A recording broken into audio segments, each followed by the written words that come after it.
그가 찔림은 우리의 허물 때문이요 그가 상함은 우리의 죄악 때문이라. 그가 징계를 받음으로 우리는 평화를 누리고 그가 채찍에 맞음으로 우리는 나음을 받았도다. 우리는 다 양 같아서 그릇 행하여 각기 제 길로 갔거늘 여호와께서는 우리 모두의 죄악을 그에게 담당시키셨도다. 하나님은 영이시니 예배하는 자가 영과 진리로 예배할지니라. 아멘.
창조의 주 아버지께 감사 찬송 드립니다.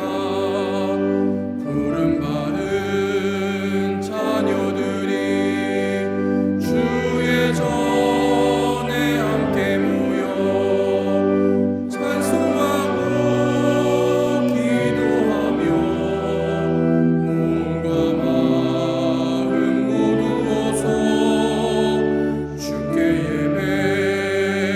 예배드리오니 아버지여 받으소서.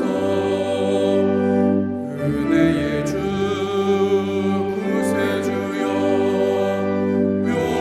용서하여 주옵소서.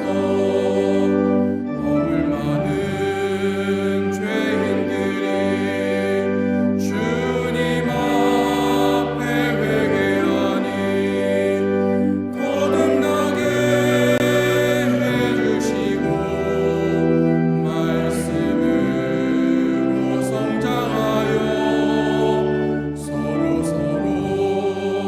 사랑하여 하나 되게 하옵소서.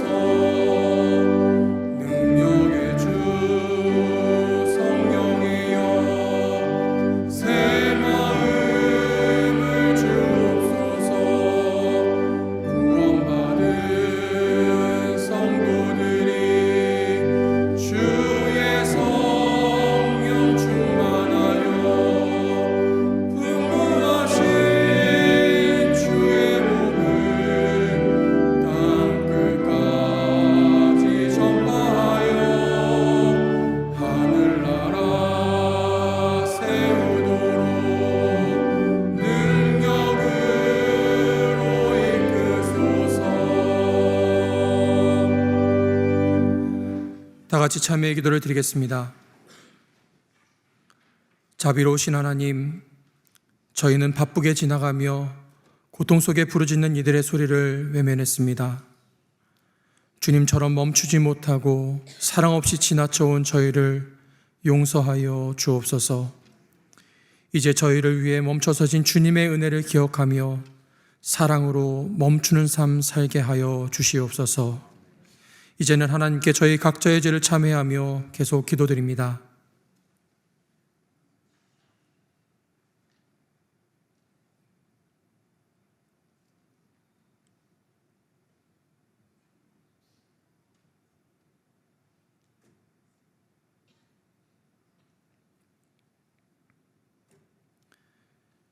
하나님께서는 자신의 부끄러운 죄를 솔직하게 고백하는 자들에게 말씀하십니다.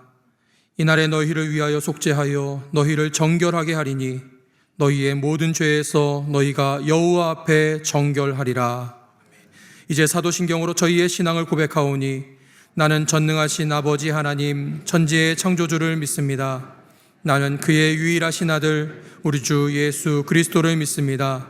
그는 성령으로 잉태되어 동정녀 마리아에게서 나시고 본디오 빌라도에게 고난을 받아 십자가에 못 박혀 죽으시고 장사된 지 사흘 만에 죽은 자 가운데서 다시 살아나셨으며 하늘에 오르시어 전능하신 아버지 하나님 우편에 앉아 계시다가 거기로부터 살아있는 자와 죽은 자를 심판하러 오십니다. 나는 성령을 믿으며 거룩한 공교회와 성도의 교제와 죄를 용서받는 것과 몸의 부활과 영생을 믿습니다. 아멘. 자리에 앉으시기 바랍니다. 다 함께 성시를 교독하겠습니다. 성시는 교독문 128번, 사순절 5번입니다. 나의 영혼이 잠잠히 하나님만 바라며 나의 구원이 그에게서 나오는도다.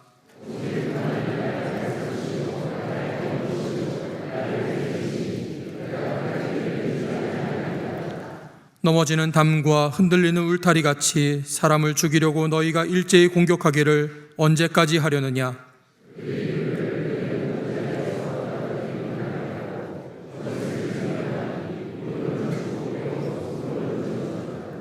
나의 영혼아 잠잠히 하나님만 바라라.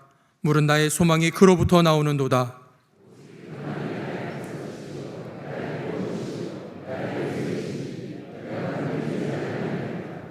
나의 구원과 영광이 하나님께 있음이요 내 힘의 반석과 피난처도 하나님께 있도다.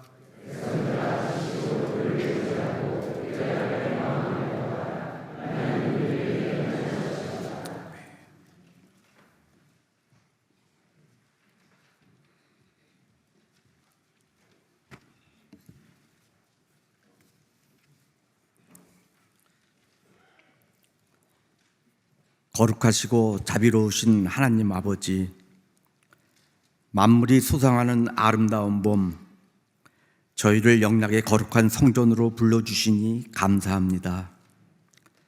지난 한 주간도 주님의 세밀한 보호하심 가운데 일상을 잘 감당하다가 오늘 이 복된 주일 주님을 향한 갈급한 마음으로 예배의 자리에 나오게 하시니 그 크신 은혜에 감사와 찬양과 영광을 올려드립니다. 저희들의 죄를 대속하기 위해 고난의 길을 걸으신 주님을 묵상하는 사순절을 지나고 있습니다. 십자가 앞에서 자신을 돌아보며 그 크신 사랑과 은혜에 감사하게 하시고 주님의 고난을 기억하며 경건과 절제로 이 기간을 보내게 하옵소서. 주님, 우리의 부족함과 연약함, 교만과 아집 등의 허물들을 십자가 앞에 내려놓고 마음의 무릎을 꿇고 엎드려 회개하오니 주님의 보혈로 정결케 하옵소서. 하나님, 영락교회를 복음의 등대로 삼아주시어 이 시대의 아픔을 치유하고 소외된 이웃에게 소망을 주는 사랑의 공동체가 되게 하옵소서. 영락의 모든 성도들에게 하나님을 사랑하고 이웃을 사랑하는 마음을 주시고 늘 하나님을 의지하고 신뢰하는 믿음을 갖게 하소서. 육신의 고통과 여러 가지 어려움 가운데 있는 성도들이 하나님께 소망을 두게 하시고 감당할 새 힘을 부어 주옵소서. 이 나라와 이 민족을 위해 기도합니다.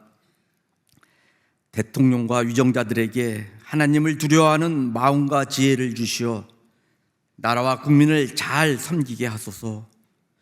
이 나라의 공의와 정의, 질서가 바르게 지켜지는 나라 되게 하시고 하나님이 원하시지 않는 악법들이 법으로 제정되지 않도록 막아 주시옵소서. 국민 한 사람 한 사람이 바른 역사관과 가치관을 가지고 살아가도록 도와주시옵소서.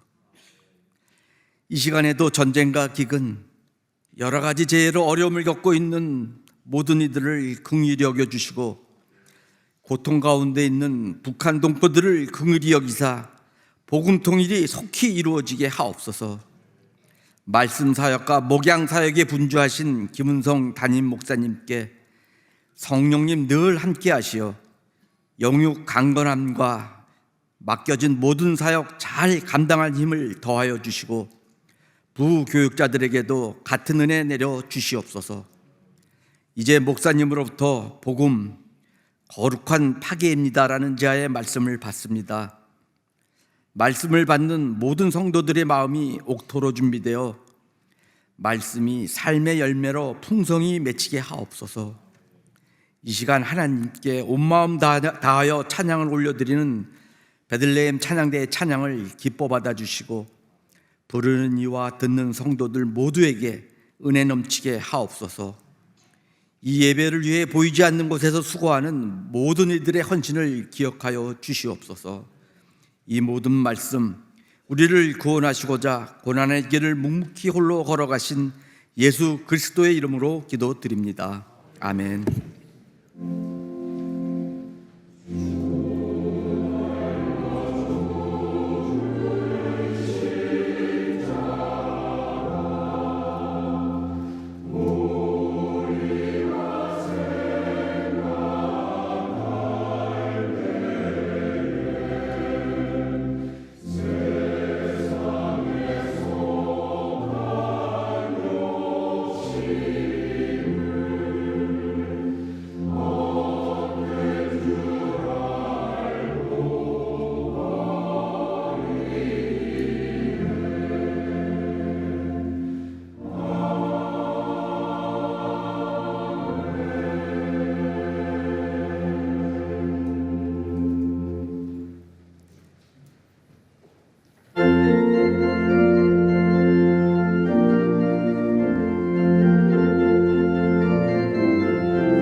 오늘 저희에게 주시는 하나님의 말씀은 신약성경 누가복음 19장 1절부터 10절까지의 말씀입니다.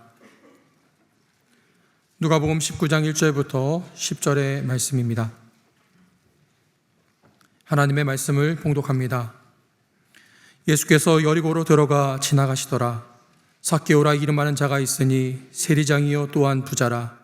그가 예수께서 어떠한 사람인가 하여 보고자 하되 키가 작고 사람이 많아 할 수 없어 앞으로 달려가서 보기 위하여 돌무화과 나무에 올라가니 이는 예수께서 그리로 지나가시게 되미로라. 예수께서 그곳에 이르사 쳐다보시고 이르시되 삭개오야 속히 내려오라.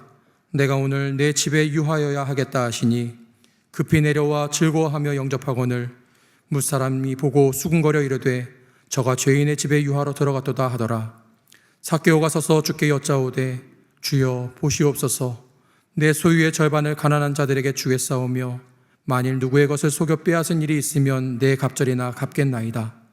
예수께서 이르시되 오늘 구원이 이 집에 이르렀으니 이 사람도 아브라함의 자손이미로다. 인자가 온 것은 잃어버린 자를 찾아 구원하려 함이니라. 하나님께서 이 말씀을 통하여 저희에게 은혜 주시기를 원합니다.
가장 끔찍하고 몸서리 처져지는 꿈에라도 나타날까봐 두려운 것이 십자가입니다. 가장 처참한 형틀이죠. 그런데 그 십자가가 우리에게는 둘도 없는 소중한 것이 되었습니다. 예수님께서 거기 우리를 위해서 죽으셨기 때문입니다. 가사 그대로 늘 주님의 십자가를 바라보며 주님께 나가는 성도들 되시기를 바랍니다. 사순절 5번째 주일인데 오늘도 오부 예배에 참여하신 여러분들에게 하나님의 은총을 기원하고, 이제 한 주간 지나면 종료주일 그리고 고난주간 특별 새벽 기도에도 이어질 것입니다. 여러분들의 소중한 마음을 기도에 담아서 하나님 앞에 올려드리시기를 바랍니다. 1789년에 프랑스 대혁명이 있었습니다. 혁명의 이유는 루이 14세와 루이 15세를 거치는 동안에 국가 부채가 막대하게 늘은 데다가 여러 해 동안 극심한 가뭄과 흉년으로 민심이 흉흉했고 살기가 어려웠고 또 겨울에는 몹시 추웠다고 합니다. 이런 것들이 다 겹쳐지면서 어수선해졌는데, 그래서 삼부회를 소집을 해서 국가적인 난제에 대해서 대타협을 하기를 원했지만 신분에 따라서 입장이 다 달랐기 때문에 결국은 파국을 맞이하게 되었고 혁명이 일어나게 됐습니다. 이 혁명은 과거에 수백 년 동안 이어져 오던 구체제, 구질서, 그 앙시엠 레짐이라고 하는 것을 하루아침에 무너뜨리게 되었고 피 흘림이 연속되는 처참한 결과를 가져왔습니다. 그 1793년에는 국왕이었던 루이 16세가 권자에서 쫓겨난 이후에 1월 달에, 그리고 그 아내 되는 마리 앙뚜아네트 왕비는 그해 10월에 콩코드 광장에서 단두대에서 처형당했습니다. 그리고 정권을 장악한 것은 자코뱅 당인데 로베스피에르가 권력을 장악하면서 불과 1년 만에 파리에서만 30만 명 이상이 체포되었고 15,000명 이상이 처형당하는 비극이 일어났습니다. 그리고 참 뭐라고 말하기 어려운 것은 그렇게 철권 공포 정치를 했던 로베스피에르 자신도 왕과 왕비가 처형당한 그 이듬해 1794년에 동일한 곳에서 세상을 떠났다는 것입니다. 그도 똑같이 처형을 당한 것이죠. 프랑스 대혁명이 민주화를 가져오는 기틀이었다고들 미화하고 있지만은 그 현장은 죽이고 죽는 곳이었고 피 흘림의 연속이었습니다. 처음에 들고 나온 기치는 대단히 훌륭했죠. 자유, 그리고 평등, 박애, 이렇게 슬로건을 들고 나왔지만 욕심이 가득한 인간들이 만들어내는 결과는 아주 참혹한 비극이었던 것을 우리가 알고 있습니다. 그런데 성도 여러분, 오늘 읽은 누가복음 19장 1절 이하에도 하나의 혁명이 기록되어 있는데 이건 프랑스 혁명과는 전혀 다르게 아주 아름답고 감동적인 혁명입니다. 한 사람의 영혼 속에서 일어나서 그의 생애 전체로 확장되었고 그 열매가 많은 사람들에게 나누어지는 참 감동적인 혁명이 오늘 본문에 기록되어 있습니다. 그 주인공은 성도님들이 잘 아시는 삭개오라고 하는 인물입니다. 그가 태어났을 때 그 부모는 얼마나 기뻤을까요? 하나님께서 우리 가정에 이 귀한 아들을 주셨다. 이 아이가 잘 자라서 반듯하고 정직하고 훌륭한 사람이 되기를 원합니다. 그런 뜻으로 삭개오라는 이름을 붙였는데, 이 삭개오라는 이름은 정직하다, 바르다, 반듯하다, 훌륭하다, 그런 뜻이 다 모여 있는 겁니다. 그러나 정작 삭개오의 인생은 부모의 기대와는 정반대 방향으로 흘러가서 그는 악명 높은 세리가 되었고 그 세리 중에서도 열심히 해서 여리고라고 하는 큰 성읍의 세리장의 자리에까지 오르게 되었습니다. 사람들이 그를 미워하고 비난하는 소리가 커질수록 그의 재산은 점점 늘어났을 것입니다. 그게 삭개오의 인생이죠. 그런데 오늘 본문은 어느 날 하루아침에 그의 인생의 구체제가 완전히 파괴되어 무너졌다는 것을 보여주고 있습니다. 여러분, 그러면 사람들이 몰려들어서 그를 다 그의 인생을 때려 부순 겁니까? 그렇지 않습니다. 본인 스스로가 자기의 입으로 자기가 헛살았고 잘못 살았노라고 이야기하고 있는 것입니다. 그것이 오늘 말씀 8절에 나오고 있는데 우리 함께 읽도록 하겠습니다. 삭개오가 서서 주께 여짜오되 주여 보시옵소서, 내 소유의 절반을 가난한 자들에게 주겠사오며 만일 누구의 것을 속여 빼앗은 일이 있으면 네 갑절이나 갚겠나이다. 세일이라는 사람의 구체제 질서는 뭘까요? 세금을 많이 거두어서 바칠 거 바치고 자기 주머니 속에 넣어서 부를 축적하는 거, 그게 지금까지 살아온 그의 인생의 방식인데, 재산을 절반을 남에게 준다, 속여서 빼앗은 것을 4배로 갚는다 그러면은 그에게 남는 게 뭐 있을까요? 아마 빈털터리처럼 될 게 뻔한 일인데 그것을 본인의 입으로 이야기하고 있다는 겁니다. 여러분, 이건 단순히 재산을 나눠주는 데서 끝나는 게 아니라 자신의 인생이 헛살았다고 하는 걸 선언하는 것과 마찬가지입니다. 유대 사회에서 세리로 사는 게 뭔지를 그는 알았을 것입니다. 방금 전에도 말씀드린 것처럼 자기 동족의 세금을 거두어서 식민 통치를 하는 로마 당국에 바치는 게 매국적 행위인데 그 과정에서 자기 배를 불린다, 이건 정말 악명 높은 일이 아니겠어요? 그러니 세리라는 것 자체가 그 구조 속에서는 존경받는 사람이 될래야 될 수 없는 그런 상황에 있었던 거죠. 여러분, 세리가 얼마나 유대 사회에서 멸시받았나. 복음서를 읽어보면 사회적 죄인으로 취급되고 있는 두 부류가 있죠. 하나는 세리고 하나는 창기입니다. 그래서 복음서 말씀해 보면 이 둘이 늘 같이 나옵니다. 세리와 창기, 세리와 창기 이렇게 나오는데, 그러면 창기와 세리 둘 중에서 누가 더 유대 사회에서 천대받았을까? 전에도 말씀드린 것처럼 독일 신학자 요아킴 예레미야스는 창기보다 세리가 더 천했다, 그렇게 말하죠. 그가 그렇게 이제 연구해서 내놓는 그 근거는 뭐냐 하면, 그 기록에 의하면 국어라는 거지가 몸 팔아서 주는 창기의 돈은 그걸 받았다는 겁니다. 그런데 세리가 동량을 주면 더러운 돈이라고 그러면서 집어 던졌다는 것입니다. 거지도 받지 않는 세리의 돈이니까 창기보다도 더 멸시당하는 거죠. 그런 상황에서 누가 세리가 될까요? 한마디로 말하면 돈에 눈먼 사람, 세상이 다 돈으로 되는 거야, 이렇게 생각하는 사람이나 세리가 되지, 다른 사람은 세리가 될래야 될 수가 없을 겁니다. 여러분, 어느 날 삭개오가 부모에게 저는 아무래도 세리가 되어야 되겠어요 라고 말했을 때 그 부모가 하늘이 무너지는 것 같지 않았겠어요? 우리가 얼마나 너를 기대하는 마음으로 키웠는데 내 이름이 삭개오 아니냐? 그런데 동족의 피를 빨아서 내 치부를 하고 갖다 바치는 그런 일을 해야 되겠느냐? 그렇게 하면 너랑 나랑은 우리가 오늘 끝이다, 아마 그렇게 말하지 않았겠어요? 그랬을 때 그는 무슨 생각했을까요? 지금은 이렇게들 얘기하지만은 내가 부자만 되면 다 내 돈을 의지하고 내 앞에 와서 무릎을 꿇지 않겠나? 나는 기어코 세리가 되겠다. 그래서 세리장의 자리에까지 올랐고 부자라고 했으니 나름대로 성공했다고 할 수 있는데, 오늘 그의 입으로 내 재산 절반을 가난한 사람 주고 속여서 빼앗은 건 4배로 갚고 나 빈털털이 돼도 좋다, 이게 뭡니까?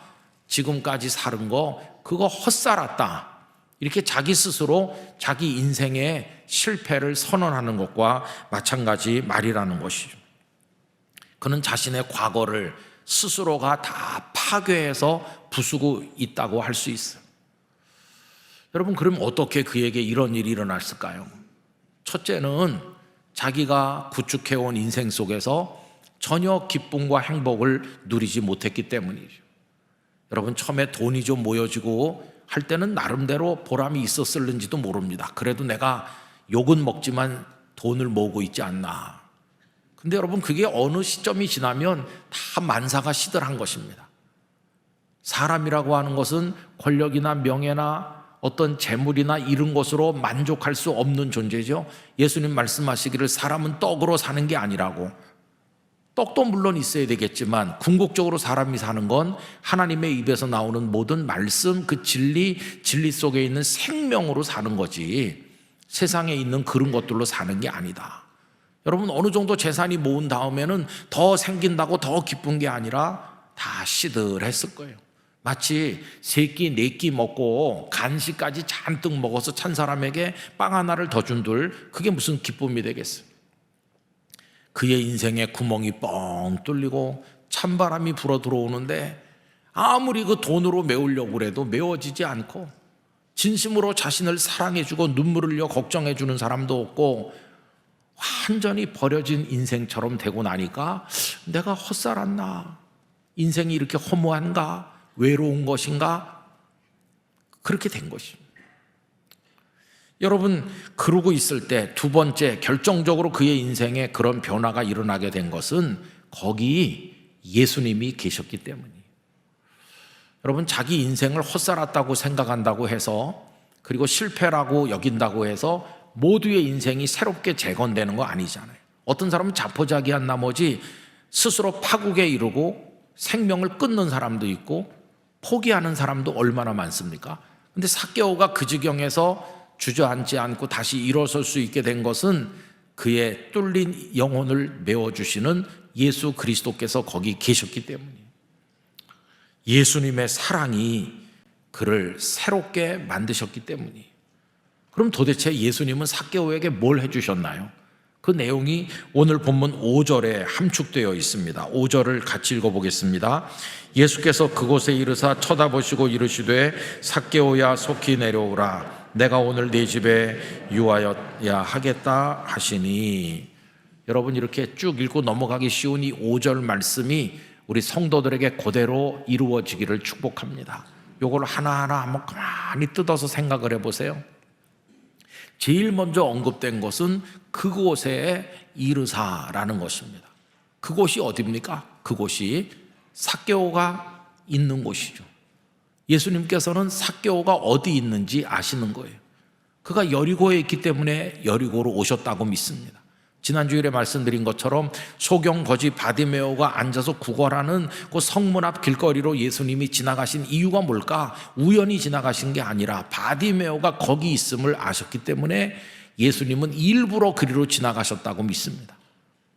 그리고 그가 부르기를 기다리셨고, 그가 불렀을 때 예수님은 그 자리에 사랑으로 멈춰 서신 것이죠. 삭개오가 여리고에 있다. 그리고 그가 지금 나무 위에 있다. 그곳이 어딘지 예수님은 알고 계신 거예요. 여러분, 예수님은 우리를 알고 계시다고 믿습니다. 우리가 얼마나 아픈 마음으로 눈물을 흘리며 어느 구석에 쪼그리고 앉아 울고 있는지, 사람들은 우리가 어디 있는지 모를지라도 예수님은 그곳을 알고 계시고, 그 다음에 이르사가 뭡니까? 가까이 오시는 거죠. 예수님은 우리에게 가까이 오십니다. 가까이 오시려고 이 세상에 탄생하셨고 사람의 몸을 입고 오신 분이시잖아요. 우리에게 가까이 오셔서 우리 성도님들이 계신 곳곳마다 우리 주님이 가까이 와주시는, 그리고 여러분 곁에 멈춰 서주시는 그런 사랑이 있는 줄 믿습니다. 이미 그랬고 앞으로도 그럴 줄로 믿습니다.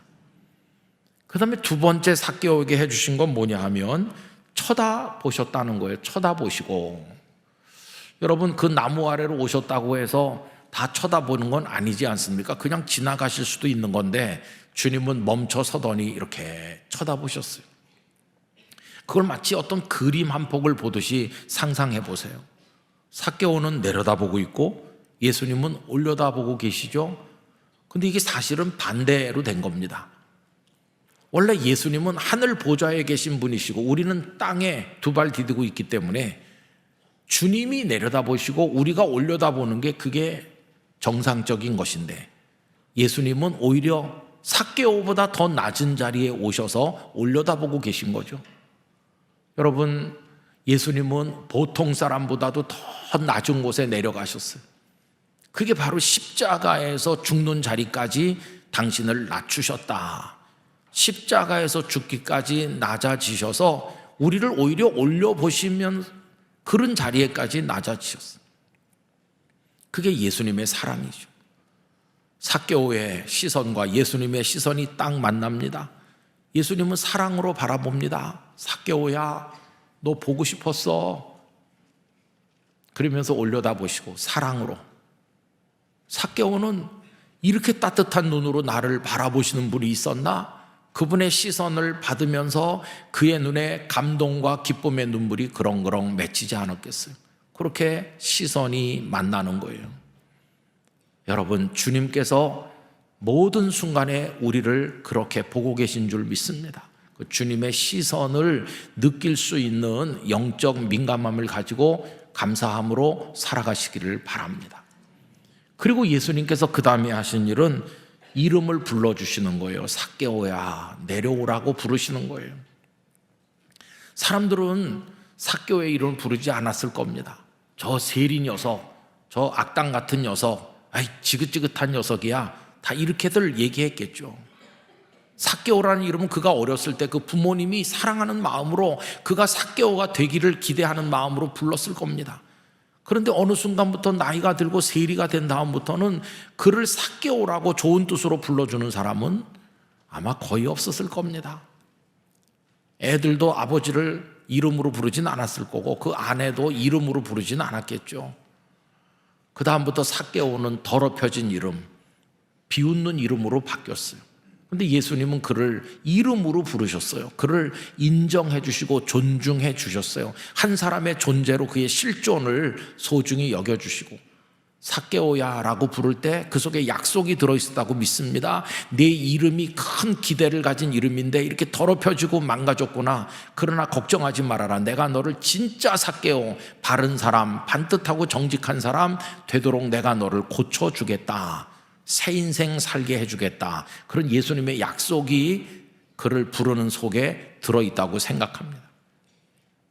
그러면서 내려오라고, 거기 있지 말고 와서 나랑 어떤 관계를 좀 가져보자고 그를 오히려 초대하시는, 그게 예수님의 말씀이었죠. 그 다음 얘기는 오늘 네 집에 유하여야 하겠다.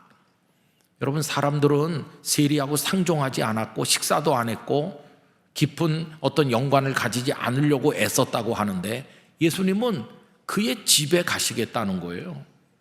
여러분, 예수님이 그런 뜻을 펼치셨을 때 사람들이 예수님을 얼마나 수군거리고 조롱했는지 7절에 나오죠. 무사람이 보고 수군거려 이르되 저가 죄인의 집에 유하러 들어갔도다 하더라. 아마 이렇게 웃겼을 거예요. 저 예수 좀 봐라. 아니 좀 괜찮은 선생인 줄 알았더니 상종 못할 저 죄인의 집에 들어가네. 저 예수도 돈 좋아하나? 뭐 별소리 다 했을 거예요. 손가락질 하는 거예요. 예수님은 다 감수하셨어요. 욕을 하려면 해라. 나는 삭개오를 사랑한다. 예수님이 감수하는 게 그것뿐입니까? 이 땅에 오실 때 뺨 맞으시고 침뱉음 당하시고 채찍에 맞으시고 가시면류관 쓰시고 그리고 십자가에 죽고 그리고 무덤에 들어가는 것까지 다 감수할 각오와 준비를 하시고 이 땅에 오신 예수님이시죠. 그분이 우리의 주님이 되기까지 얼마나 많은 멸시천대 모욕과 고통을 받으셨는지 예수님은 다 감수하시면서. 삭개오가 어떤 반응을 보이나요? 6절에 보면 급히 내려와 즐거워하며 영접했다. 막 서둘러 내려와가지고 예수님 가십시오. 저희 집으로 안내하겠습니다. 그러면서 덩실덩실 기쁨으로 예수님을 집으로 모시고 가고 집안 사람 다 불러 모았겠죠. 다 나오라고, 귀한 분이 오셨다. 가족들 다 불러 모으고 하인들 다 불러 모으고 인사드리게 하고 예수님을 가운데 모시고 찾아오는 이 없던 정막강산 같던 싸늘한 그의 집에 훈기가 돌고 주님이 가운데 계시니 임마누엘 가정으로 바뀌게 된 것이었어요. 그리고 그 다음에 일어난 게 거룩한 파괴가 일어났어요. 혁명이 일어나는 거예요. 여러분, 그가 재산의 절반을 다 주고 4배로 갚습니다. 이런 말 했을 때 그 전에 예수님이 온 가족을 앉혀놓고 막 장엄한 설교를 장시간 했을까요? 아니면 막 겁을 주면서 당장 재산을 내놓지 않으면 가만두지 않는다고 협박하셨나요? 저는 그렇지 않다고 생각합니다. 예수님의 설교는 이미 그가 거기 있음을 아셨을 때부터, 그가 있는 나무 아래로 오실 때부터 시작된 것이고, 그를 쳐다보실 때, 눈이 마주칠 때 벌써 삭개오의 마음은 녹아내리기 시작했고, 그가 이름을 불러주실 때, 그리고 네 집에 유하여야 하겠다고 말씀하실 때 이미 그는 설교 100편 1000편을 들은 것보다 놀라운 격동과 변화가 그 마음속에 일어나고, 그리고 자기도 모르는 사이에 일어나서 다시는 이런 삶을 반복하지 않겠다. 그걸 다 스스로 때려 부수듯이 하고 새로운 삶을 결단하는 그런 모습을 오늘 본문에서 보여주고 있다는 것이, 여러분, 이 거룩한 파괴를 우리가 좀 생각해 볼 필요가 있는데, 오늘 본문에는 유하다라는 동사가 2번 나옵니다. 내가 네 집에 유하여야 하겠다고 할 때가 첫째입니다. 그때 그 사용된 헬라어 단어는 메노라는 단어입니다. 메노는 잠깐 머물다 가는 걸 말하는 게 아니고 상당 기간 머무르는 걸 말하는 겁니다. 그 속에는 같이 산다는 뜻도 있어요. 내가 네 집에 메노해야 되겠다. 너와 같이 밥도 먹고 좀 앉아서 시간에 쫓기지 않고 얘기도 하고 잠도 좀 같이 자고 너 어떻게 사는지 내가 좀 보고 같이 살고 싶다. 그런 뜻으로 하는 게 이 유하다, 메노라는 거예요. 근데 오늘 본문에는 유하다라는 말이 하나 더 나옵니다. 그건 사람들이 수군거리며 하는 말에 나옵니다. 저가 죄인의 집에 유하러 들어갔도다 할 때 그 유하다. 근데 여러분이 2번째 나오는 유하다는 전혀 다른 동사를 쓰고 있어요. 그거는 카탈리오라고 하는 동사입니다. 헬라어 사전을 펴서 보면 카탈리오는 어떤 뜻으로 주로 쓰이는 거냐 하면은 때려 부순다, 파괴한다, 다 폐지하고 없애버린다, 그런 뜻이 주된 뜻이고 끄트머리에 머문다는 뜻이 붙어 있어요. 그러니까 주된 용법은 폐지하고 파괴하고 없애버리는 거예요. 카탈리오가 쓰여진 용례를 제가 본문에서 성경에서 2군데 읽어드리면, 마태복음 5장 17절, 내가 율법이나 선지자를 폐하러 온 줄로 생각하지 말라. 폐하러 온 것이 아니요 완전하게 하려 함이라 라고 할 때 여기 폐하다, 다 폐지시키고 없애버리는 거, 그게 카탈리오입니다. 한 군데 더 말씀드리면 마가복음 13장 2절, 예수께서 이르시되 네가 이 큰 건물들을 보느냐, 돌 하나도 돌 위에 남지 않고 다 무너뜨려지리라 하시니라. 제자들이 성전 건물을 보고 와 대단한 건물이다 라고 할 때 예수님은 돌 위에 돌 하나도 남지 않고 다 무너뜨려진다, 그게 무너뜨려진다가 그게 카탈리움, 다 파괴돼서 무너지는 거죠. 여러분, 이 메노라는 말하고 카탈리오라는 두 동사를 합치면 참 절묘해요. 예수님이 정말 우리 안에 들어와서 거하시기 시작하면 어떤 일이 나타나느냐 하면은 우리의 예전 삶, 찌꺼기 같은 구질서, 부끄러운 옛사람의 냄새나는 삶이 다 부서져 없어지는 역사가 일어난다는 거예요. 예수님이 들어오시면 옛사람은 다 깨져서 없어져야 되는 거예요. 그게 정상적인 거예요. 근데 예수님은 폭력으로 오셨습니까? 예수님은 사랑으로 오셨잖아요. 그래서 파괴가 일어날 때 고통을 느끼고 비참해지고 그런 게 아니라 오히려 기쁨과 감사와 감격이 있는 거예요. 아까 그 프랑스 대혁명 얘기를 했지만은 그 많은 사람을 단두대에서 처형할 때 무슨 기쁨과 감사가 있어요? 비극적인 공포만이 있는 거죠. 근데 여기 예수님은 들어오셔서 그가 변화되도록 하시는데 사랑으로 오셨기 때문에, 그건 폭력적 혁명이 아닌 사랑의 혁명이기 때문에 삭개오 자신이 이 재산을 나눠주겠다고 하면서 공포에 빠지고 두렵고 슬픈 게 아니라 기쁘고 감격해가지고 눈물 흘리면서 본인 스스로가 이야기하고 있는 것이, 여러분, 예수 그리스도 안에서 일어나는 파괴는 감격과 기쁨으로 다가온다는 사실을 알 수 있는 거죠. 그 다음에 삭개오는 어떻게 됐을까요? 여러분, 그는 진짜 삭개오가 됐어요. 부모님이 원한 대로 반듯한 사람, 정직한 사람, 그런 사람이 된 거예요. 예수님은 그걸 확인해 주셨어요. 9절 말씀에 보면 예수께서 이르시되 오늘 구원이 이 집에 이르렀으니 이 사람도 아브라함의 자손이미로다. 예수님이 내일이라도 성도님들 집에 오셔서 이 집사 앉아봐라, 너희 부부, 자녀들 다 구원이 오늘 이 집에 임했다, 너희들 구원받았다, 예수님이 직접 선언해 주시면 얼마나 영광스러울까요? 지금 삭개오의 집에 그렇게 말씀하시고 이 사람도 아브라함의 자손이다, 더 이상 손가락질 받는 세리 놈 이렇게 불릴 사람이 아니고 아브라함의 자손이고 구원받은 내 아들이다, 예수님 그렇게 선언해 주시는 것이 진짜 바른 삭개오, 그 이름이 회복되는 그런 존재가 되었어요. 여러분, 그 다음에 그는 어떻게 되었을까요? 성경은 더 이상 언급하지 않지만 우리가 상상해 보면 알 수 있죠. 예수님께서 거기서 머무시다가 그 다음날쯤 삭개오의 집을 떠난다고 한번 생각해 보세요. 삭개오가 먼 데까지 따라갔겠죠. 엎드려서 절을 올리며 저의 주님이 되어주셔서 감사합니다. 제가 약속대로 하고 주님을 따르겠습니다. 재산을 정리하는 게 하루 이틀에 되는 건 아니니까 시간이 몇 달 한두에 걸렸을지도 몰라요. 다 정리할 거 정리하고 다 이렇게 저렇게 다양한 방법으로 나눠주고, 그리고 이제 나로 인해서 피해를 당한 분들 다 오세요 하고 4배씩 갚아주겠다고 하고 다 정리하고, 그리고 그 다음엔 어떻게 됐을까? 여러분, 성경에는 나와 있지 않지만은 초대교회가 우리에게 소중한 자료를 하나 물려줬는데, 사도 헌장이라고 하는 문헌이 남아 있는데 놀랍게도 거기 반가운 삭개오의 이름이 등장하고 있어요. 삭개오는 어떻게 됐을까? 여러분, 사도행전 10장에 보면 로마군 백부장 고넬료 이름이 나오죠. 이 고넬료가 군대와 함께 주둔했던 곳이 가이사라라는 곳 아니에요? 그 가이사라가 지중해 연안에 있는 큰 항구 도시인데, 거기 사도 헌장에 보면 이 삭개오가 가이사라의 감독이 되었다. 감독은 요즘식으로 말하면 담임 목사가 됐다. 삭개오는 말씀을 전하는, 복음을 전하는 주의 종이 된 거예요. 더 이상 세리가 아닌 말씀을 전하는 사람으로 그가 바뀌어졌어요. 저는 삭개오 목사님이 무슨 설교를 했을지 이렇게 생각해 봅니다.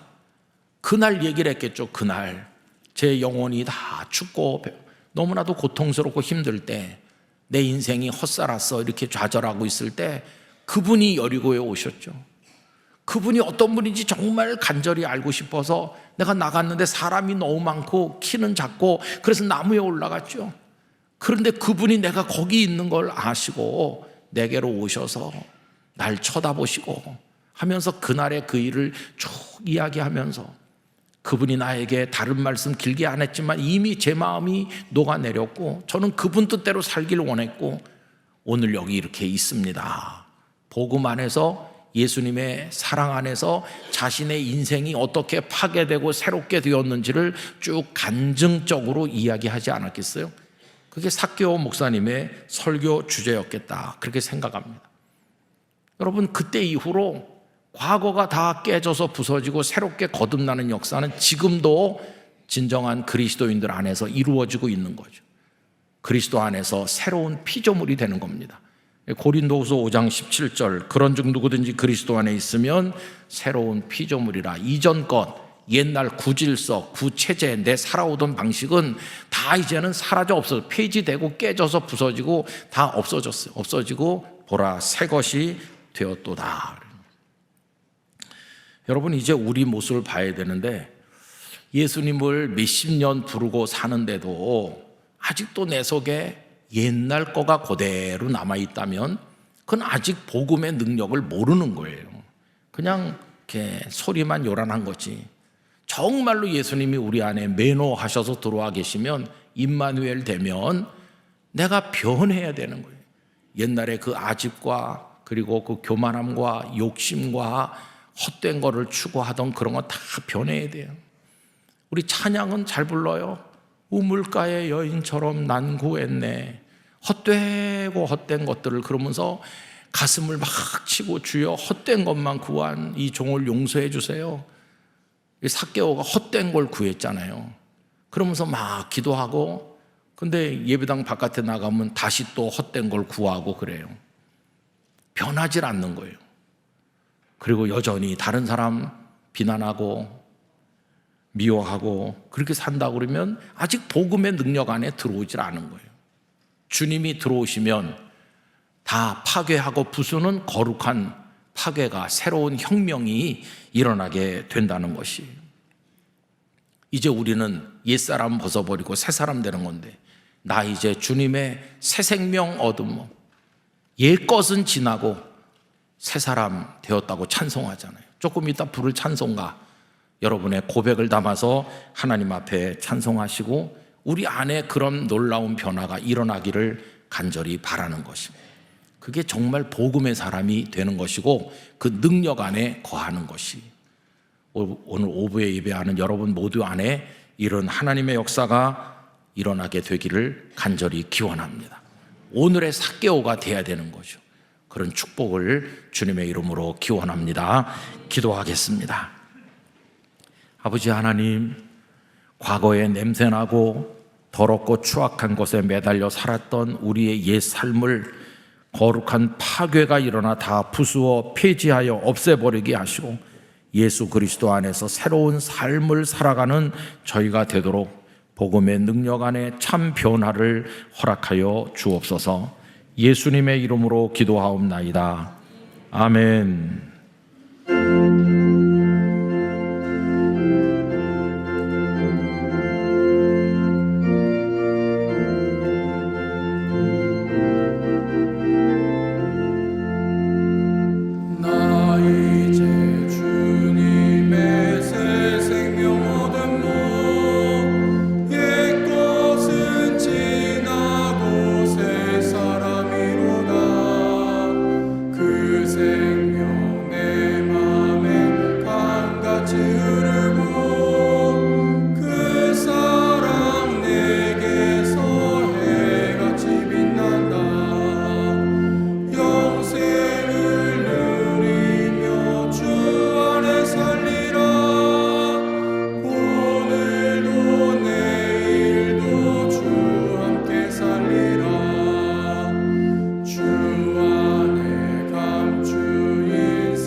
이제 준비하신 주일 헌금을 드리겠습니다. 온라인으로도 드리실 수 있습니다.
오늘도 저희에게 오셔서 저희들의 예배를 받으시는 하나님께 감사를 드립니다. 탐욕과 욕망을 따라 살던 저희에게 찾아오셔서 사랑의 시선으로 바라보시며 따뜻한 음성으로 불러주시고 저희와 함께 거하시는 예수님께 감사를 드립니다. 절망을 소망으로 바꾸어 주시며 거룩한 기쁨의 삶을 누리게 하신 성령님께 감사를 드립니다. 이 감사의 고백으로 드리는 저희들의 예물을 기쁘게 받아주시고 날마다 복음의 능력 안에서 빼앗기지 않는 평안과 기쁨을 누리며 살게 하여 주시옵소서. 예수님의 이름으로 봉헌기도 드립니다. 아멘. 자리에 앉으시기 바랍니다. 새가족 여러분들을 주님의 이름으로 환영합니다. 봉사관 1층 새가족 접수처에서 등록을 도와드립니다. 또 교회 홈페이지에서 새가족 등록이 가능합니다. 2026년 고난주간 특별 새벽기도회가 3월 30일 월요일부터 한 주간 동안 그리스도께 가까이라는 주제로 월요일부터 금요일까지는 새벽 6시에 토요일은 6시 30분에 본당에서 드립니다. 차별금지법 반대를 위한 거룩한 방파제 통합국민대회가 3월 28일 토요일 오후 1시 30분에 서울시 의회 앞에서 진행됩니다. 이번 대회는 김은성 담임 목사님께서 대회장으로 섬기십니다. 한국교회와 다음 세대의 가정을 지키기 위한 대회에 성도님들의 많은 참여를 부탁드립니다. 오늘은 사회봉사주일입니다. 봉사금을 본당 주변 모금함과 온라인으로 모금하고 있습니다. 별세자 소식입니다. 강동 송파교구 4구역 조넓은 은퇴 권사님께서 별세하셨습니다. 고인은 변재춘 은퇴 장로님의 부인이 되십니다. 3월 24일 화요일 오전 8시 30분 국립중앙의료원 장례식장에서 장례의식이 있습니다. 슬픔을 당하신 유가족들에게 하나님의 위로가 함께 하시기를 바랍니다. 이 시간 함께 암송할 3월의 말씀은 구약성경 시편 126편 5절부터 6절까지의 말씀입니다. 눈물을 흘리며 이렇게 시작합니다. 다 함께 암송합니다. 눈물을 흘리며 씨를 뿌리는 자는 기쁨으로 거두리로다. 울며 씨를 뿌리러 나가는 자는 반드시 기쁨으로 그 곡식단을 가지고 돌아오리로다. 시편 126편 5절에서 6절 말씀. 아멘. 다 같이 일어나셔서 앞뒤 좌우에 계신 분들과 인사 나누겠습니다. 주님 안에 거룩한 변화를 사모합시다.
생명의 구주 예수 그리스도의 은혜와 아버지 하나님의 사랑과 성령님의 새 사람으로 변화되게 하여 주시는 역사가 삭개오처럼 예전에 잘못된 삶을 다 타파하고 그리스도 안에서 새로운 삶을 기쁨과 사랑으로 열어갈 것을 소망하는 우리 모두 위에 기도 제목 가운데 선교사님들 중에 여러 가지 기도할 일이 많은 대한민국 현실 가운데 영원히 함께 하시기를 축원하옵나이다.